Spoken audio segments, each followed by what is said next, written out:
ada 5 nanti, kalau ini menurut Daniel Goleman, 5 kunci kecerdasan emosi. Jadi orang yang cerdas secara emosi itu cirinya 5. Yang pertama self-awareness, yang kedua self-regulation, yang ketiga motivation, yang keempat empati, yang kelima social skill. Kuncinya di sini. Yang pertama apa? Self-awareness, kesadaran diri. Mampu mengenali dirinya, mengenali emosinya, dorongan jiwanya, dan juga efeknya. Nah, ini namanya self-awareness. Wah, saya itu biasanya kalau ketemu teman yang seperti itu mudah tersinggung. Nah, ini mampu mengenali dirinya. Harus hati-hati ini saya. Nah, itu sadar diri. Wah, ini ngajinya sampai jam 10. Lama, saya biasanya tidur jam 9, berarti nanti mesti aku ngantuk. Kalau aku ngantuk, pikiran tidak jernih. Kalau pikiran tidak jernih, ya ngajinya tidak bisa masuk. Kalau kadang-kadang kalau ngantuk tidak ngerti kiri kanan, akhirnya nendang gelas. Kemudian, nah ini self-awareness, sadar diri. Jadi ngerti emosi-emosi yang bermain dalam dirinya. Dia bisa memprediksi kalau situasinya begini, nanti aku mesti begini. Kalau kondisinya begini, nanti aku mesti begitu. Ini orang yang sadar emosi. Yo, kalau tidak sadar emosi, gimana kita ngontrolnya? Kecerdasan emosi itu kan secara umum bagaimana kita mengontrol emosi kita lah. Kalau kita tidak tahu yang dikontrol apa kan ya berat. Jadi yang pertama ini self-awareness, sadar emosi. Yang kedua, setelah sadar apa? Self-regulation, ngontrol. Nah, kalau tadi sadar menerima, kalau ini ngontrol. Saya tahu ngobrol dengan orang kayak gini ini mesti membuat mangkel, membuat tersinggung, tapi saya tahanlah. Saya tidak marah, sing waras ngalah wis tidak apa-apa. Nah, ini namanya mampu, orang yang cerdas emosi. Hari ini kan sulit kita untuk bisa mengontrol ini. Kalau menyadari mungkin mudah ya, tapi ngontrol ini berat. Apalagi dorongan untuk yang negatif-negatif yang sudah sering kita lakukan. Biasanya orang itu kalau punya kebiasaan kok negatif itu kan sulit mengubahnya. Akhirnya apa? Mencari alasan agar yang ini sebenarnya negatif terus jadi positif. Jadi mencari alasan agar yang negatif-negatif tadi terus jadi positif. Bukan mengubah yang negatif jadi positif. Yang dicari alasannya saja. Nah, ini berarti bukan self-regulation. Jadi misalnya biasanya rajin ngaji sih, tapi sekarang kok males ngaji ya. Nah, terus dicari alasan, males ngaji. Ngaji itu kan sunnah, tidak wajib. Wong saya juga bukan ahli Al-Quran, wong ya bukan hafid, bukan. Jadi ya tidak masalah lah. Yang penting kan masih sholat, masih syahadat. Nah, ini namanya bikin alasan untuk kebiasaan yang sebenarnya kita tahu itu negatif. Ini ciri orang yang tidak bisa self-regulation. Jadi itu kedua. Jadi kemampuan mengontrol, mengalahkan emosi dan dorongan jiwa yang negatif. Ini negatif, saya tidak usah lah.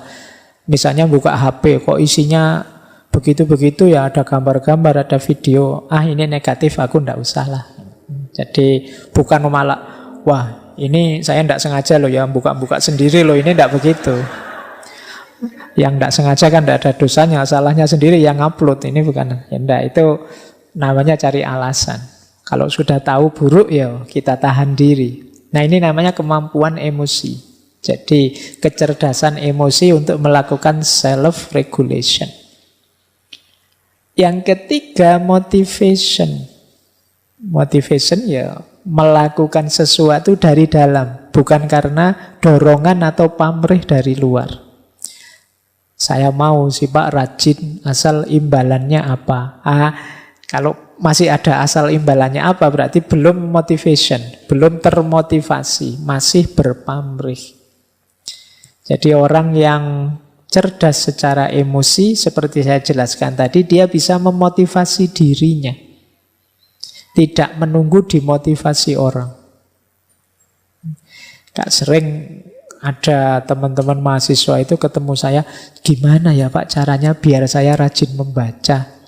Gimana ya Pak caranya biar saya tekun kalau nulis gimana? Ini sebenarnya hubungannya dengan memotivasi diri. Loh kalau kamu tahu itu baik, itu manfaat, mbok sudah dirimu agak dipres sedikit, agak dipaksa sedikit untuk melakukan itu. Itu namanya motivasi, motivation. Jadi ini penting. Karena kadang-kadang untuk sesuatu yang free kita keluar high cost. Sesuatu yang sebenarnya bisa kita hidupkan langsung, kita perlu pendorong yang mahal untuk diri kita. Nah, ini yang ketiga. Yang keempat, empati. Orang yang cerdas secara emosional itu daya empatiknya tinggi. Empati itu, kalau dalam bahasa Inggris kadang pakai istilah transposisi. Kemampuan kita berposisi di depan orang lain.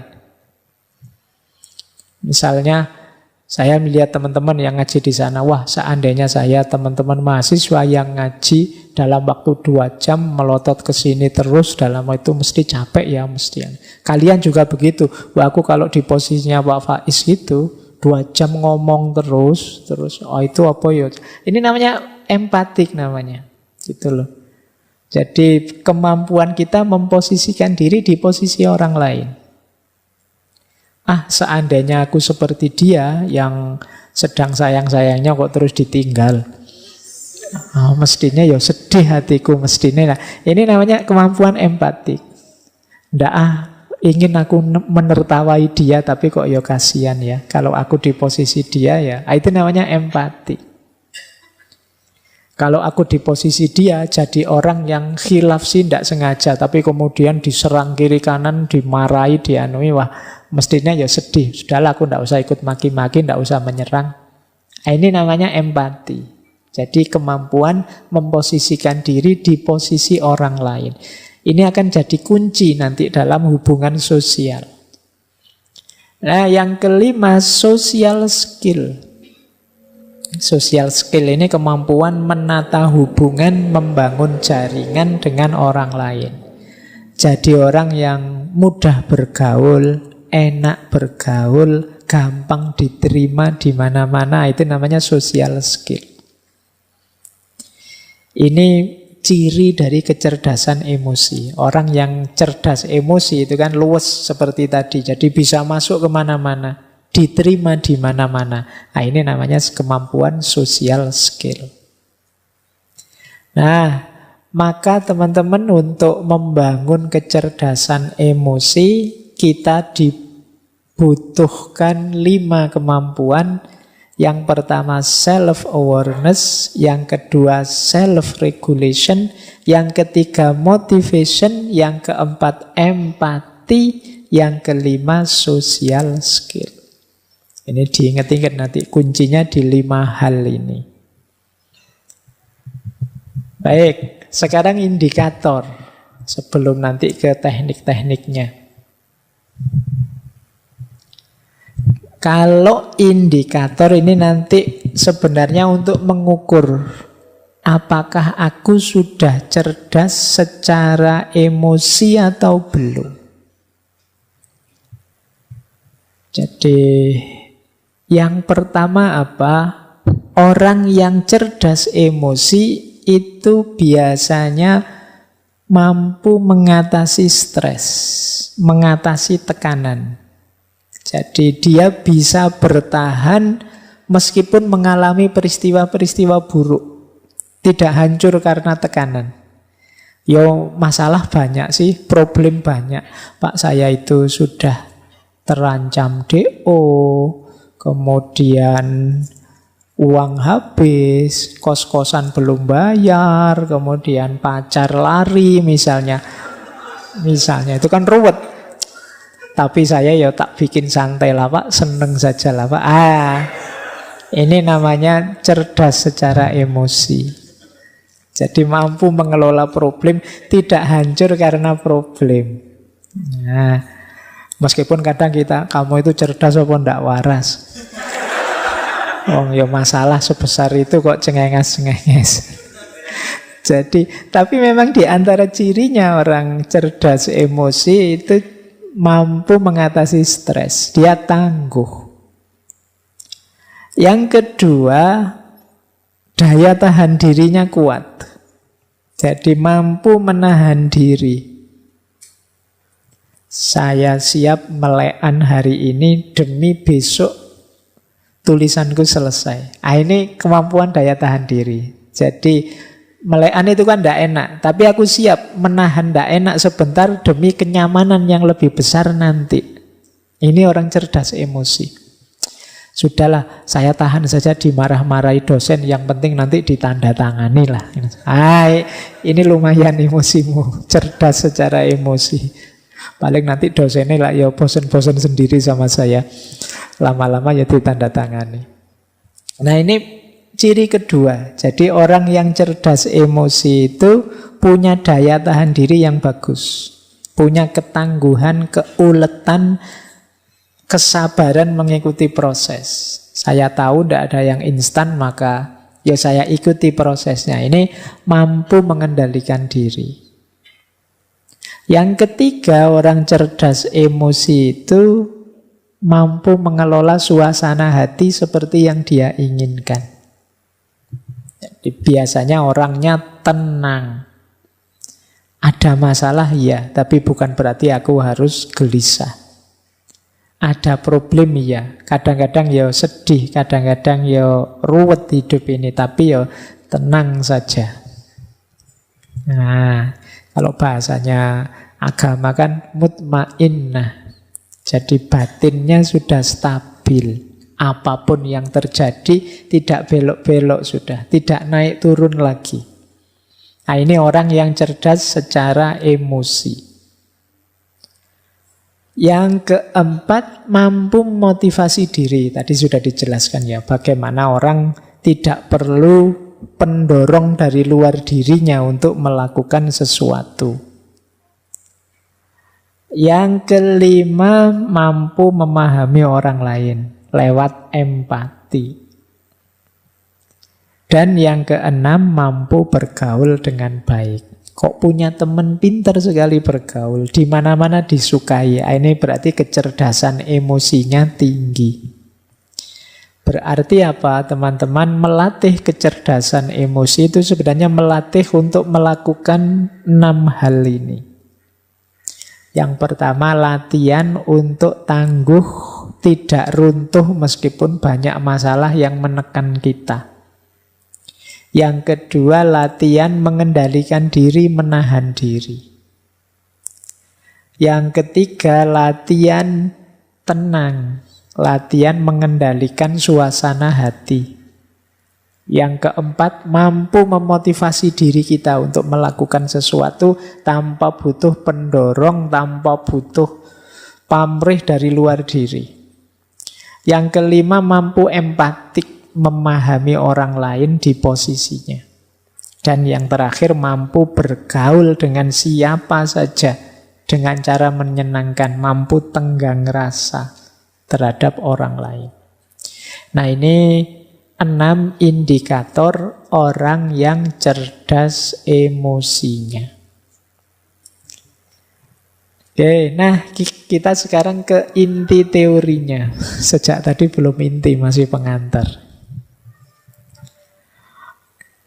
Ini 4 kemampuan. Inilah nanti yang disebut kecerdasan emosional. Ini kalau digambar ya model tabelnya begitu. Saya tidak tahu nanti yang hanya mendengarkan rekaman suaranya, tidak ada gambarnya. Semoga bisa membayangkan ya kotak-kotaknya itu. Jadi emotional intelligence itu unsurnya 4 tadi ya. Kesadaran diri dan pengaturan diri dan kesadaran sosial serta pengaturan relasi dengan orang lain. Jadi 2 yang pertama itu namanya personal competence, kemampuan personal. Dua yang terakhir namanya social competence, kemampuan sosial. Ini kayak kuliah beneran ya kalau kayak gini slide-nya. Dianggap kuliah saja. Jadi kesadaran kita sadar emosi kita dan mampu mengelolanya. Kita sadar sebagai makhluk sosial dan mampu mengelolanya. Sebenarnya kuncinya itu. Yang disebut kompetensi personal dan kompetensi sosial. Yang sadar itu namanya what I see. Apa yang harus aku lihat, apa yang harus aku penuhi. Kalau yang pengaturan-pengaturan itu what I do. Apa yang harus aku lakukan. Jadi yang disadari dan yang dilakukan. Baik sehubungan dengan diri kita sebagai pribadi maupun diri kita sebagai makhluk sosial. Sederhananya itu sebenarnya. Kecerdasan emosi itu. Nah, sekarang kita gali satu demi satu. Kesadaran diri itu cirinya 4. Yang pertama tadi ya, mampu mengenali emosi dalam diri kita. Saya itu rasanya sekarang kayak gimana sih? Itu bisa. Saya Pak rasanya capek Pak, bosen Pak, lelah Pak, jenuh Pak, dan lain sebagainya. Ini mampu mengenali emosi. Terus menerima diri apa adanya. Kan sulit kadang orang itu susah menerima dirinya. Menganggapnya dirinya baik terus. Tidak sadar kadang-kadang ya banyak jelek-jeleknya. Jadi tahu dan menerima. Saya baru sadar misalnya saya kalau ngaji kok ngadep sana terus ya. Tidak pernah ngadep sini ya. Jangan-jangan ada yang tidak beres ini di emosinya. Misalnya ada dorongan-dorongan tidak sadar ngadep sana misalnya. Nah ini diterima dulu. Iya ya. Mestinya ya tidak begitu. Mestinya ya ngadep ke sana juga. Ngadep teman-teman cowok-cowok yang di sana. Kok saya ngadep sini terus ya misalnya. Nah, dan itu bukan harga mati. Berarti kan besok ngajinya ngadep sana juga lah. Tidak ngadep sini. Tapi diterima dulu. Kalau orang denial menyangkal, enggak, kebetulan saja ngadep sini. Biasanya juga enggak begitu. Misalnya menyangkal. Kalau menyangkal enggak ada perbaikan. Terimalah bahwa kita itu memang bisa keliru, bisa salah, bisa tidak pas. Emosi kita bisa meleset untuk selanjutnya diperbaiki.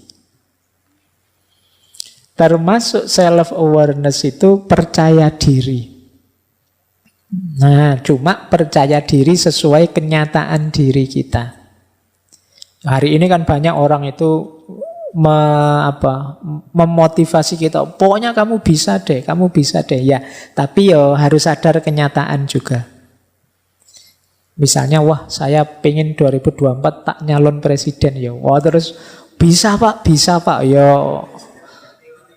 Iya, kamu tidak realistis namanya. Percaya diri ya, tapi sadar kenyataan juga. Ini lebih sehat untuk emosi kita. Kemudian yang terakhir mampu menertawakan diri. Ini menarik. Menertawakan diri itu berarti apa? Aku menerima bahwa aku ini banyak kekurangan juga. Ada salah, ada khilafnya juga. Meskipun aku ya tidak putus asa. Jadi ini kan terus menertawakan diri. Bodoh banget yo aku ini. Gitu. Saya sering kalau mahasiswa itu di kelas diperintah apa ndak bisa itu malah ketawa. Harusnya kan sedih, dia malah ketawa. Ndak bisa ya Pak, ndak mampu ya Pak. Kan sering begitu. Jadi kamu sudah baca belum? Belum baca ya Pak. Terus ketawa.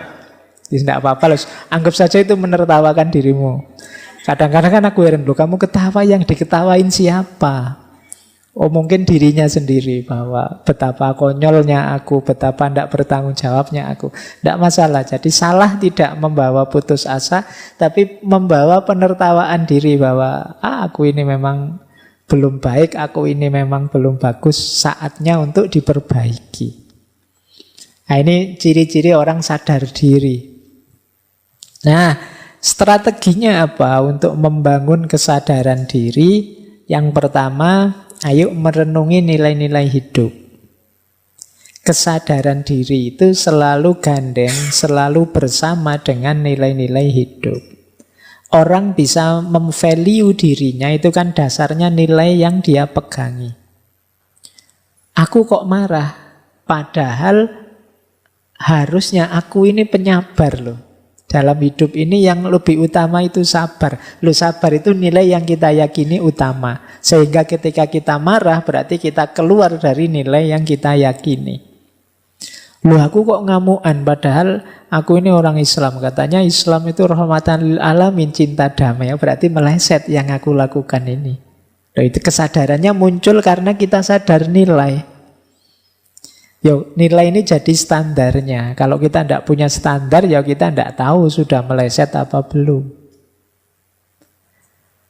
Yang kedua, untuk sadar diri, mari sering-sering mengamati efek dari emosi yang kita ungkapkan.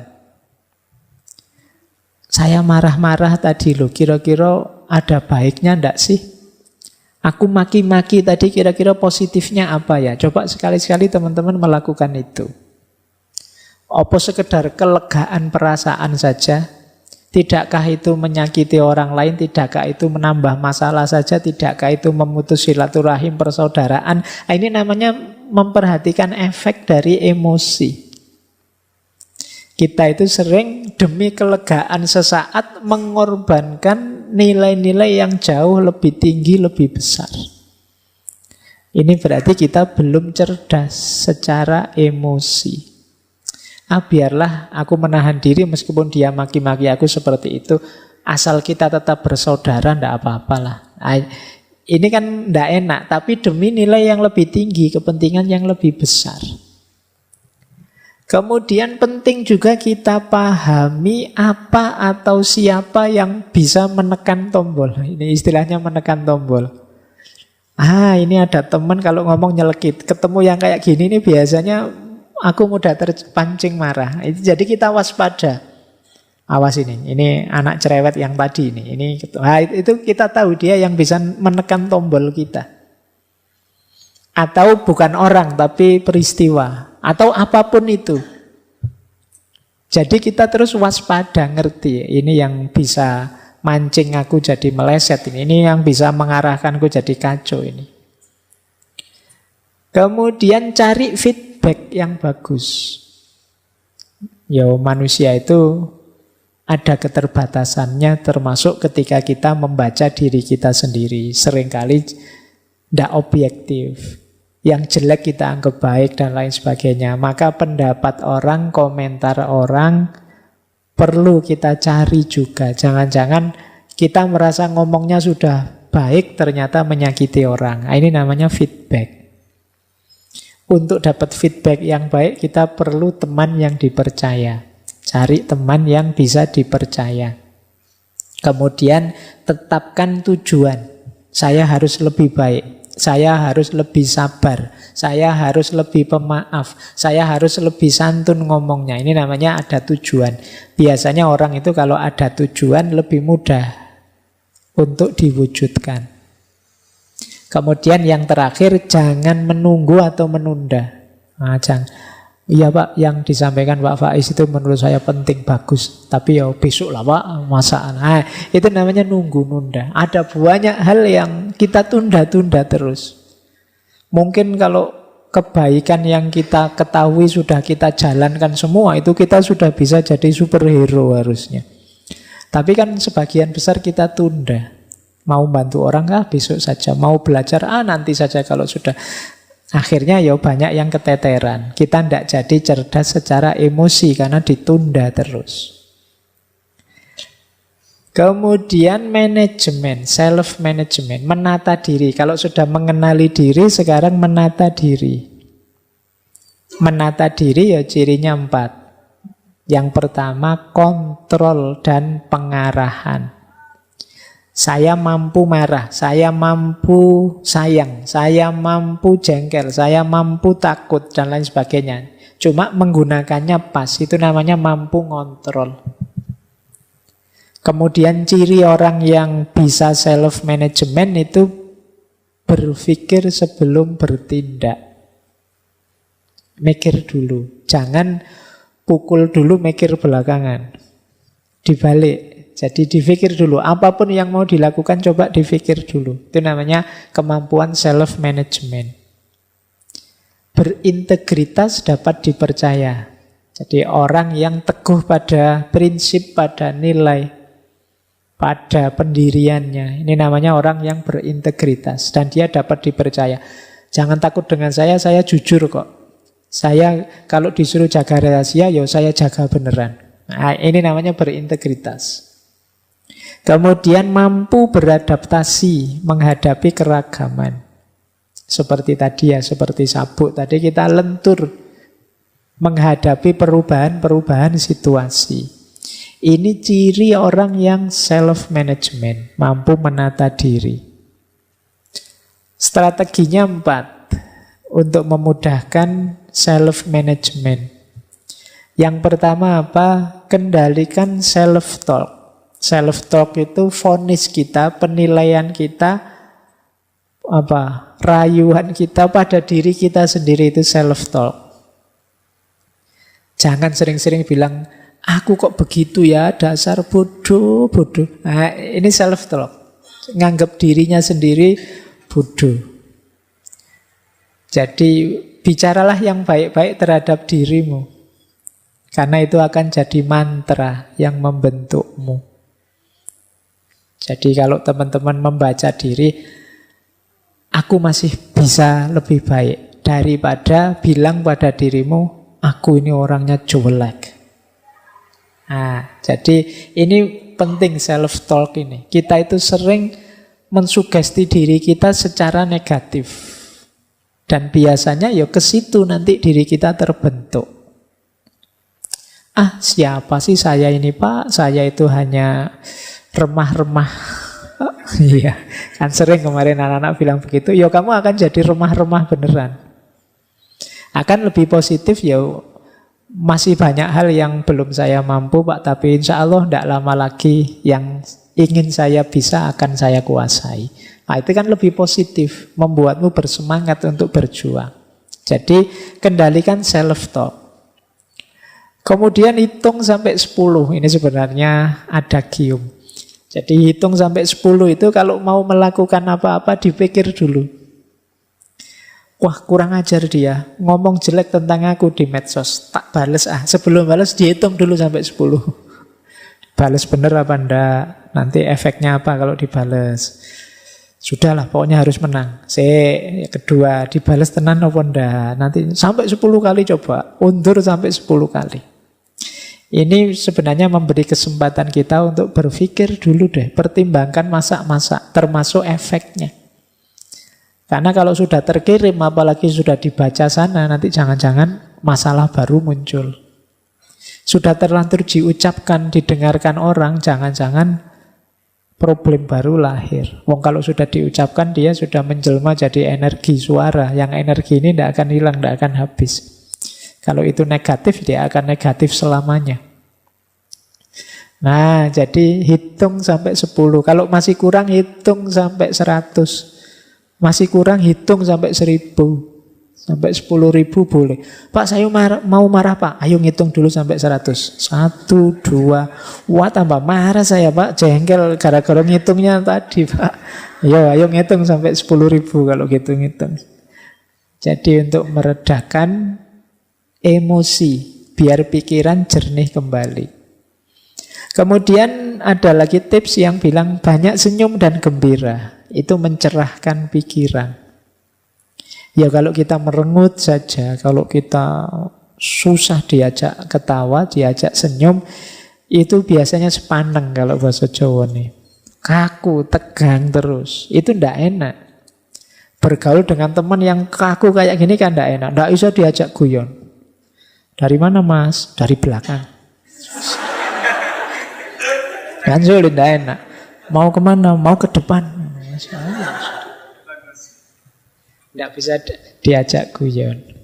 Baik, ya hidup ya sekali-sekali ada sendaguronya. Butuh dalam rangka apa? Biar pikiran jernih. Kok jalan kaki saja mas? Emangnya mau ngerangkak apa? Marah terus ikutannya. Oke, baik ya. Jadi banyak senyum biar segar. Ini sebenarnya analogi dari optimis lah. Segala sesuatu itu tergantung caramu menanggapi kok. Apalagi yang terakhir itu, dari segala sesuatu kita bisa mengambil pelajaran yang positif. Waduh, saya salah kemarin itu Pak. Alhamdulillah saya sekarang dapat pelajaran baru. Jadi kesalahan jadi pelajaran. Sehingga kita tidak putus asa, sehingga kita tidak sedih terus-terusan. Mungkin ini caranya Allah memberiku pelajaran, sehingga aku ngalami yang tidak enak, ngalami yang buruk. Besok semoga lebih baik lagi hidupku. Nah, ini self-management. Yang ketiga, social awareness, kesadaran sosial. Ya antara lain tadi ya, kalau tadi memahami emosi diri, kalau sekarang memahami emosinya orang lain. Mampu berempati. Saya tahu kamu sedang prihatin, sedang sedih. Sudahlah, urusan dengan saya nanti saja kalau sudah tenang. Ini namanya mampu berempati. Saya tidak suka sih dengan kamu, tapi kamu sedang berbelasungkawa. Sudahlah, musuhannya nanti sajalah sekarang. Saya minggir dulu biar kamu tidak tambah sedih. Ini namanya punya kecerdasan emosional yang tinggi. Jadi tidak egois, yang dipikir dirinya sendiri saja, tapi juga mampu memposisikan diri di posisinya orang lain. Kemudian mampu berorganisasi. Kalau pas jadi pimpinan, dia jadi pemimpin yang baik. Kalau pas jadi yang dipimpin, dia juga jadi rakyat yang dipimpin yang baik. Ini namanya social awareness. Disuruh merintah ya bisa, diperintah ya mau. Ini namanya social awareness. Banyak di antara kita yang disuruh memimpin tidak bisa, jadi anak buah tidak mau, itu kan sulit. Tidak punya social awareness, tidak punya kesadaran sosial. Lo hidup bareng orang lain itu kan banyak fungsi yang bermain. Kita perlu kesadaran berorganisasi. Di sini peranku apa, kalau dia perannya apa, dan lain sebagainya. Ini namanya kesadaran berorganisasi. Termasuk social awareness. Kemudian orientasi melayani. Orientasi melayani itu yang ada di pikiran kita, apa yang terbaik yang bisa aku berikan pada orang lain. Apa yang paling bagus yang bisa aku berikan pada mereka. Itu namanya orientasi melayani. Dan jadi pendengar yang baik. Ya, seperti tadi ya, jangan dikira pendengar yang baik itu mudah. Kita itu cenderung gatel kalau sudah jadi pendengar itu. Kesusu ingin menasehati lah, ingin segera memberi advice lah, ingin mengeluarkan teori-teori lah. Kita itu sering tidak betah kalau jadi pendengar. Padahal secara teori kan gampang, ala Pak tinggal diem saja kan nanti mendengar. Iya, tapi saya tidak nyamin kamu tangguh kalau tidak latihan jadi pendengar yang baik. Nah, strateginya apa untuk kesadaran sosial ini? Ini saya terjemah acak saja. Terjemahnya kayak ceramah ya. Senyum, salam, sapa, sopan, santun. 5S, tidak cuma 3S. Jadi senyumlah, hidup ini indah. Salam dan sapa menunjukkan kita peduli pada orang lain. Sopan itu akhlak, santun itu adab. Jadi ini nanti jadi kunci kehidupan sosial yang baik. Pikiran yang optimis, kemudian wajah yang ceria, kemudian diri yang mudah bergaul, salam, sapa itu simbol kepedulian. akhlaknya hidup, adabnya jalan. Ini akan membantu menghidupkan kesadaran sosial. Kemudian walk in their shoes. Walk in their shoes itu berjalan dengan sepatunya mereka. Ini namanya empati. Kalau kita ngobrol dengan anak kecil, ya cara ngomongnya kita turunkan ke level anak kecil. Ngobrol dengan orang tua, ya sesuai dengan tataran orang tua. Itu namanya walk in their shoes. Itu bagian dari empati. Jangan ngobrol dengan anak kecil nanti pakai bahasa filsafat. Nggak cocok. Nanti sama adikmu yang masih sekolah TK. Gini loh dek, menurut Aristoteles itu, ya mereka nggak ngangkat. Jadi harus walk in their shoes.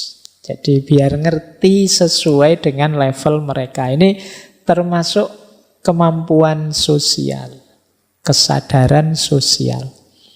Nah, yang keempat, meningkatkan kemampuan nonverbal. Membaca nonverbal tadi, intonasi suara, ekspresi wajah, bahasa tubuh, gestur, dan lain sebagainya.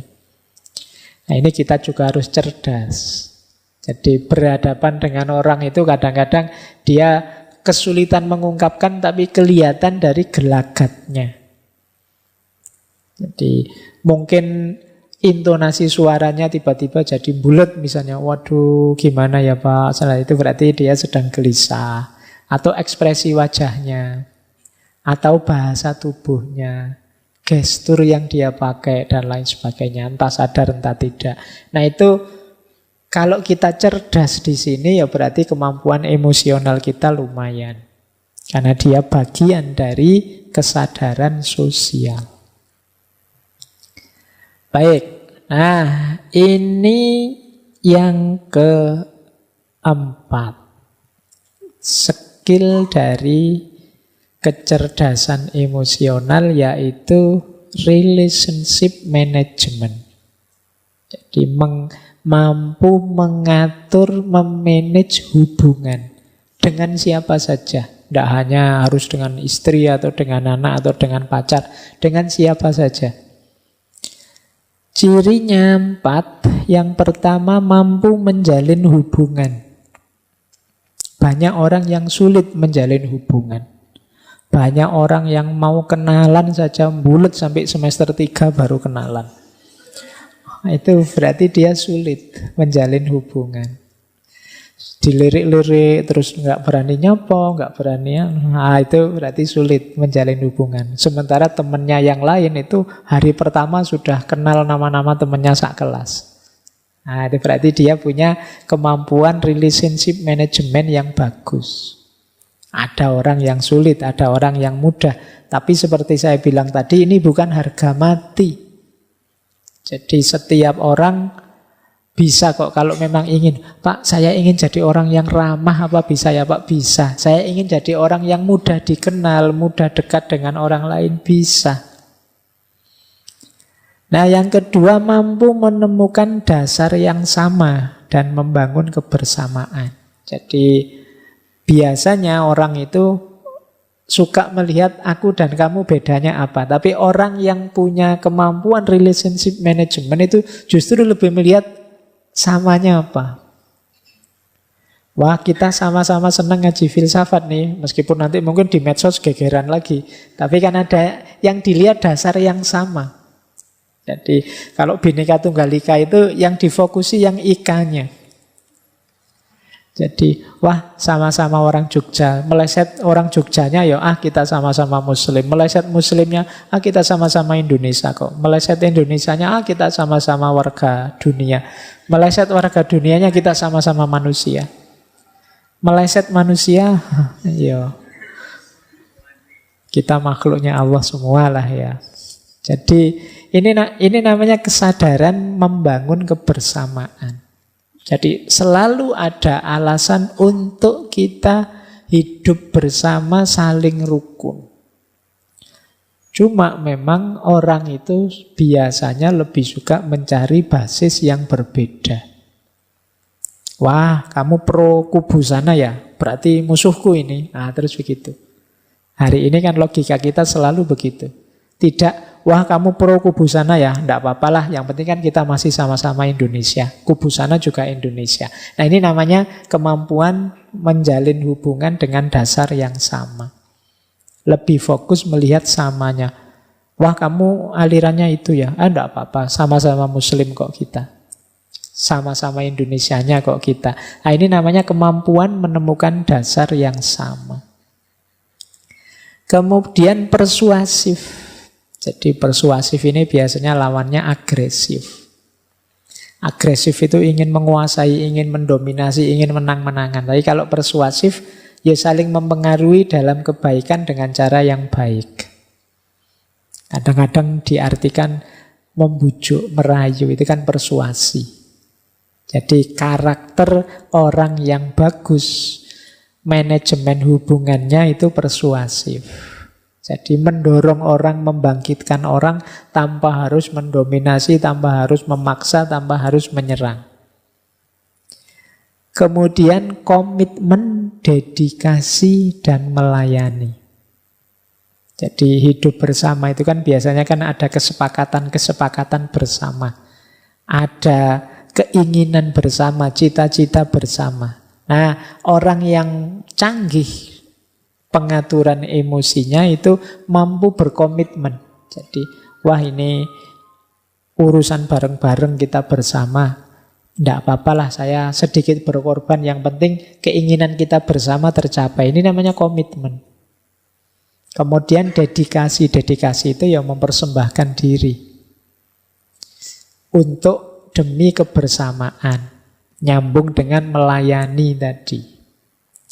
Nah, strateginya jujur, terbuka, memahami.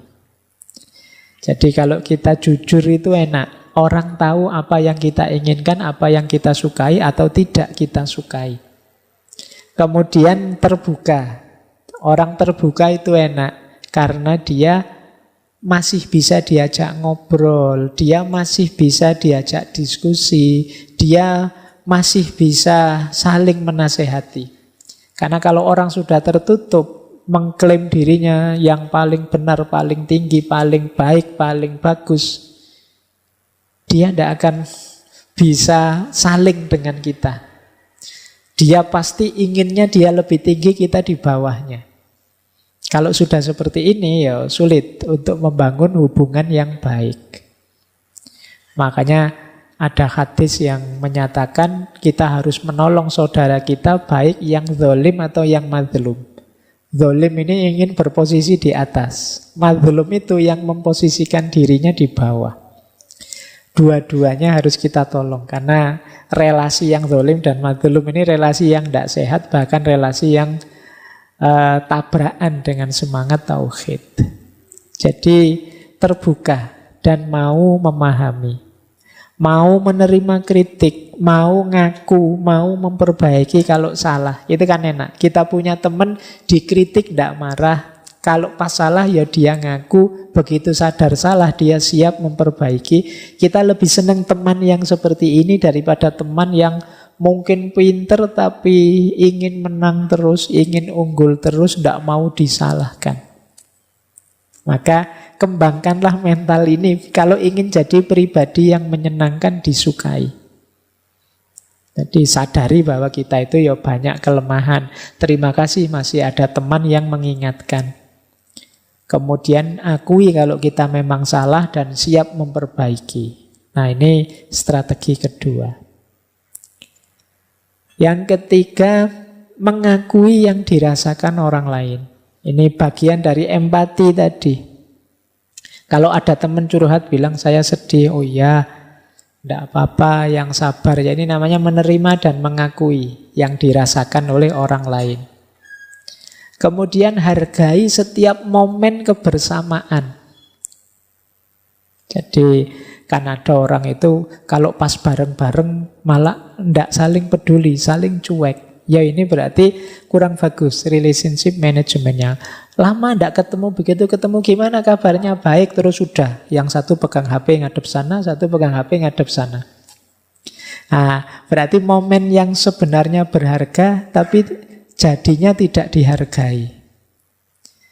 Wah, kok sudah waktunya kita berpisah ya, padahal baru saja ketemu. Sejak tadi sebenarnya wong yo tadi cuma ngelihat HP-nya terus. Jadi tidak menghargai kebersamaan. Kemudian tidak pelit. Oh, ya, teman kalau pelit itu sudah kiamat, itu sudah. Pelit apa saja. Ada teman pelit waktu misalnya, diajak apa saja enggak bisa. Yuk jalan-jalan yuk, wah enggak bisa nih, aku ada acara ini. Yuk yuk enggak bisa, saya ada tugas. Jadi pelit waktu, meluangkan waktu sebentar untuk kita saja enggak mau. Apalagi pelit uang. Pinjem dong sedikit. Oh, susah nyarinya, kamu tinggal pinjem. Ya, jadi enggak enak ya kalau punya teman terlalu pelit. Atau pelit tenaga. Suruh bantu-bantu enggak mau. Urusan-urusanmu sendiri kok, aku yang capek misalnya. Enggak. Kalau ingin jadi pribadi yang menarik, yang cerdas secara emosi, ya mari latihan untuk tidak pelit. Ini sebenarnya pelajaran dari kurban. Ini besok kan kita mau berkorban.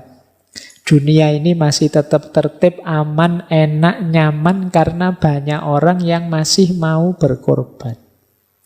Kalau semua orang egois, tidak mau berkorban, dunia ini mesti kiamat.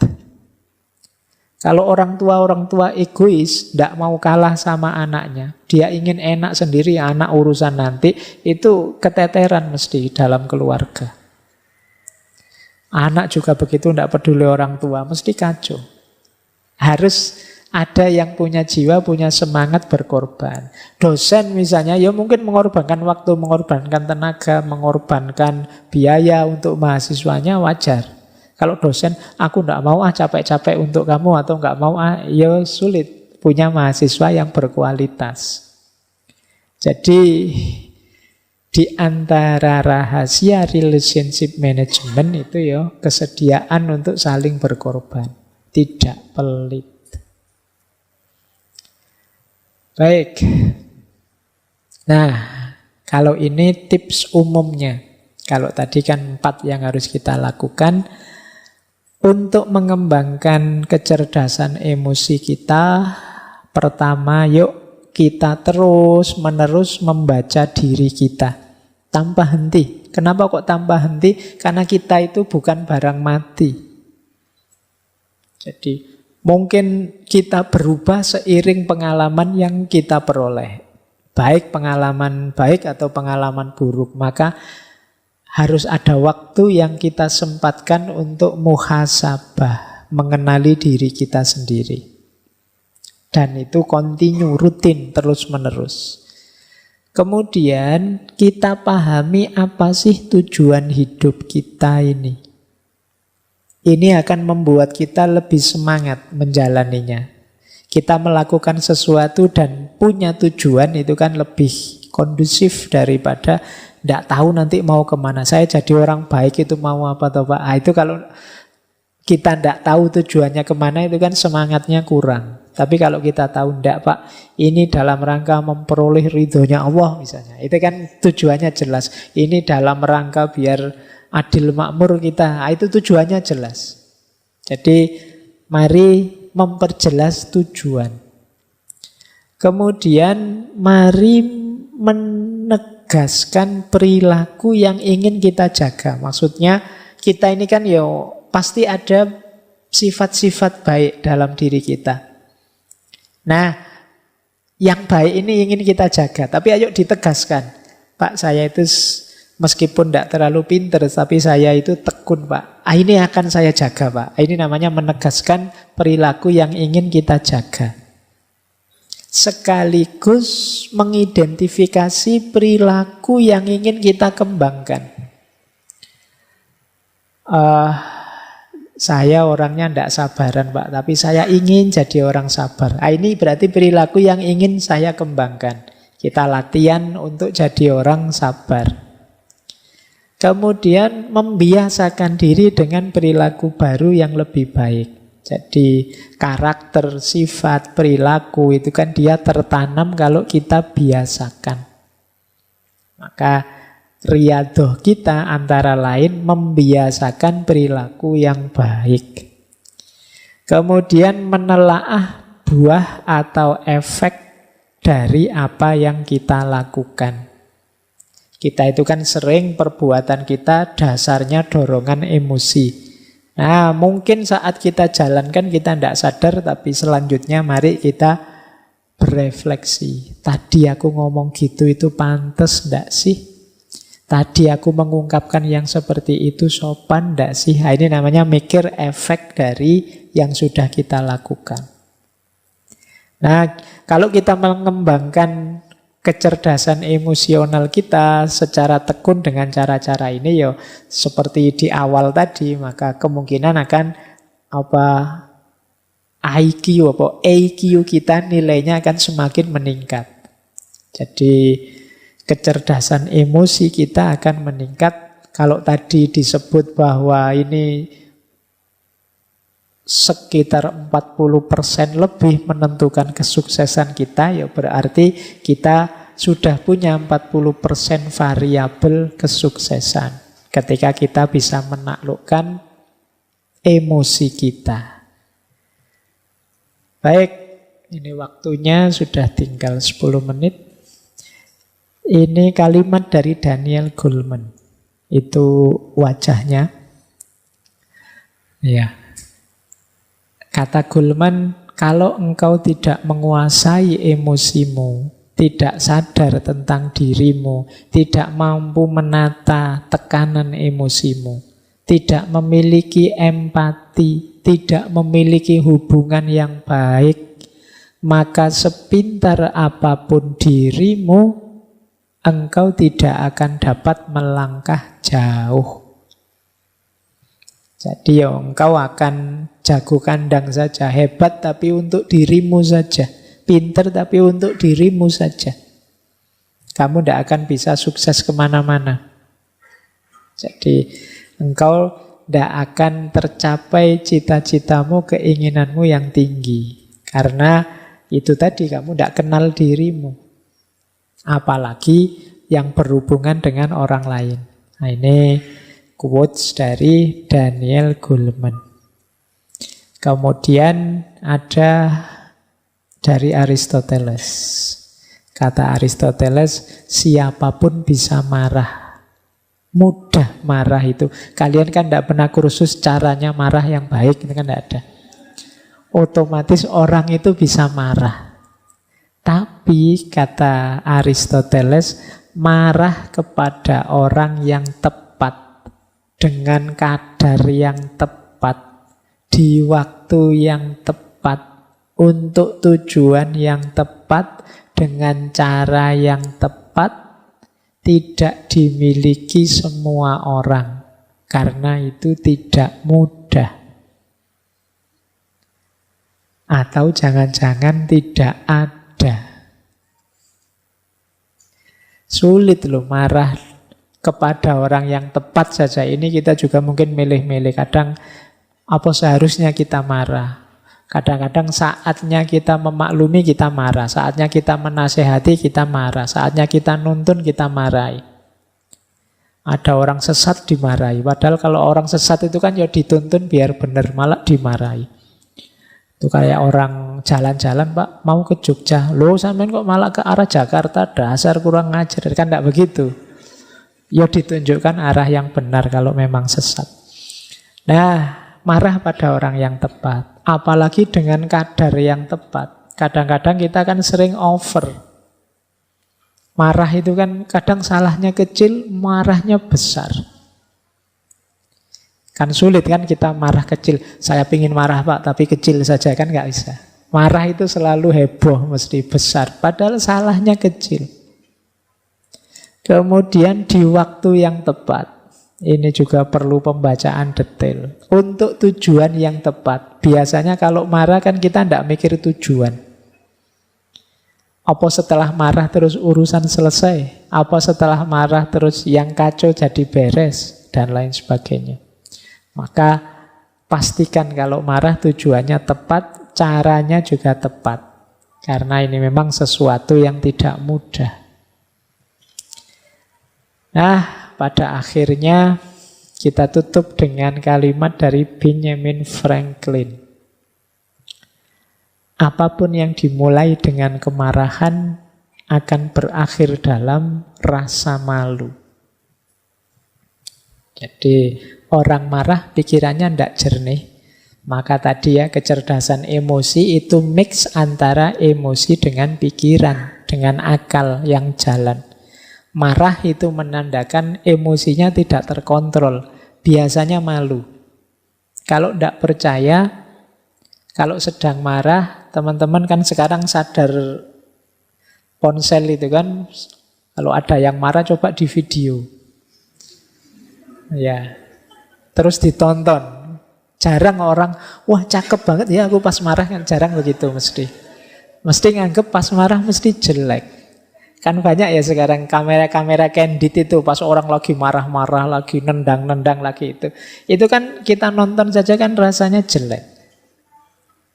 Jadi mesti pelakunya juga ketika nonton video itu mesti malu.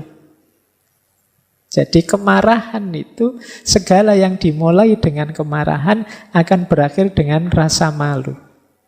Kita marah sampai segitunya dengan teman kita, mungkin besok bisa rukun lagi. Tapi ketika mengenang kemarahan kita bersama teman kita tadi, biasanya kita malu.